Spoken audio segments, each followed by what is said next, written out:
ഷാനവാസ് പലപ്പോഴും അവരുടെ കുറ്റം പറഞ്ഞു വന്നപ്പോഴും അനുമോള് അത് സോൾവ് ചെയ്തു, അല്ലെങ്കിൽ അനുമോൾ അവരെ താഴ്ത്തി കെട്ടാനോ ശ്രമിച്ചിട്ടില്ല. പക്ഷെ ഇവരങ്ങനല്ല.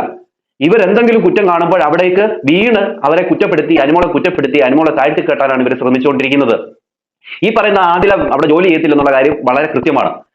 അനീഷ് വന്ന് വിളിച്ച് വെസലിന്റെ ക്ലീനിങ്ങിനൊക്കെ വിളിക്കുന്ന സമയത്തും ഈ ആദില പോയി ജോലി ചെയ്യുന്ന ഒരാളെ അല്ല. നൂറയുടെ ഉമ്മ കിട്ടിയാൽ മാത്രം ജോലി ചെയ്യുന്ന ഒരു വ്യക്തിയായിട്ട് മാറിയിരിക്കുകയാണ്.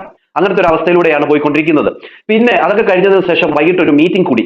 ആ മീറ്റിംഗിൽ ഈ പറയുന്ന അനുമോളെ അടിച്ച് ഇരുത്താൻ വേണ്ടി എല്ലാവരും വട്ടം കൂടി നിൽക്കുന്ന സമയത്തും അവിടെ അനീഷാണ് ഈ പറയുന്ന അനുമോക്ക് രക്ഷകനായിട്ട് എത്തിയത്. അനുമോളുടെ ഭാഗത്ത് നിന്നുകൊണ്ട് അനീഷ് 3 ചോദ്യങ്ങൾ നൂറയോട് ചോദിക്കുന്നുണ്ട്. 3 ചോദ്യങ്ങൾ ചോദിച്ച അനീഷിന്റെ മുമ്പിൽ ബപ്പപ്പപ്പ അടിക്കുകയായിരുന്നു ഈ പറയുന്ന നൂറ. ചോദ്യങ്ങൾ ഓരോന്നോരോന്നായിട്ട് ശ്രദ്ധിച്ച് നിങ്ങൾ കേൾക്ക്. അനീഷ് 3 ചോദ്യങ്ങളാണ് നൂറയോട് ചോദിച്ചത്. ക്യാപ്റ്റൻ എന്ന നിലയിൽ ചോദിച്ച ചോദ്യങ്ങൾ ഇതൊക്കെയായിരുന്നു. അനുമോൾ ചെയ്ത തെറ്റ് എന്താണ്? അനുമോൾ എത്ര തെറ്റുകൾ ചെയ്തിട്ടുണ്ട്?